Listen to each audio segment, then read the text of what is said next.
আজকে তোমাদের সঙ্গে শেয়ার করব কনডেন্স মিল্কের রেসিপি, একদম ঘরোয়াভাবে, যেটা তোমরাও খুব সহজেতে ঘরে তৈরি করে নিতে পারবে। তো চলো কী করে তৈরি করেছি শেয়ার করি। প্রথমে যেটা করেছি, এখানে আমি 500 ml দুধ নিয়ে নিয়েছি। আমি এখানেতে প্যাকেটের দুধ নিয়েছি, তোমরা চাইলে গরুর দুধ নিতে পারো, তবে সেটা কিন্তু অবশ্যই ফুল ফ্যাট যে ক্রিম যে দুধগুলো হয় সেটাই নিতে হবে। তো এবার আমি এখানে এটা জাল দিয়ে নিচ্ছি। এটা 500 mlটাকে জাল দিতে দিতে দেখো মোটামুটি 250 ml হয়ে গেছে, বুঝতেই পারছো।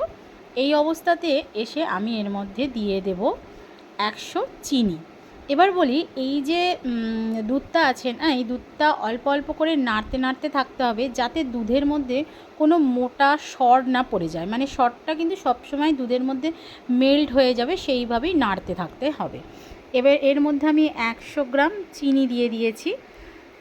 দিয়ে এবার আবার এটাকে ভালোভাবে নাড়তে থাকছি।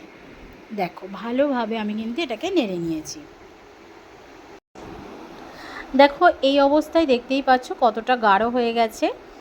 এইভাবে কিন্তু আস্তে আস্তে নাড়তে থাকতে হবে, জোর দিলে হবে না গ্যাস।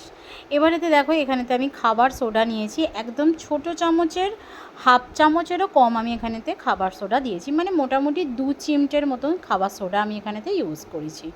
তো দিয়ে এবার এটাকে আমি ভালোভাবে নাড়তে থাকবো। এই অবস্থায় কিন্তু নাড়া বন্ধ করলে হবে না, একটু নেড়ে যেতে হবে, তবে খুব বেশি নয়। আর গ্যাস কিন্তু একদম সিমে থাকবে, কারণ এই অবস্থাতে যদি আমরা মনে করি যে একটু তাড়াতাড়ি করবো, বা আগের স্টেপেও যদি মনে করি তাড়াতাড়ি করবো, তাহলে কী হবে, দুধটা না অনেক সময় কড়ার তলায় বা বাটির তলায় বসে যাবে।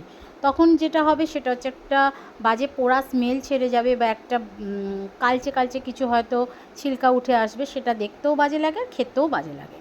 দেখো এটা মোটামুটি আমার হয়েই গেছে। এবার আমি এটাকে গ্যাস বন্ধ করে দেব, দিয়ে একটু ঠান্ডা হতে দেব। দেখো আমি এটা অনেকক্ষণ ঠান্ডা হতে দিয়েছিলাম, আর যখন আমি ঠান্ডা করতে দিয়েছিলাম তখন কিন্তু এটা অনেকটা লিকুইডি ফর্মে ছিল।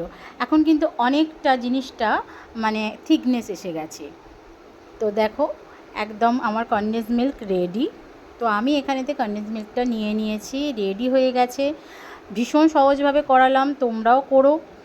কীরম হয়েছে অবশ্যই জানিও, আর যদি ভালো লাগে একটা লাইক, একটা শেয়ার, একটা ফলো করে দিও। আর ঘরে তৈরি করে খেলে মানে আমার মনে হয় না তার থেকে ভালো কিছু খাবার হতে পারে। তো অবশ্যই ঘরে তৈরি করো।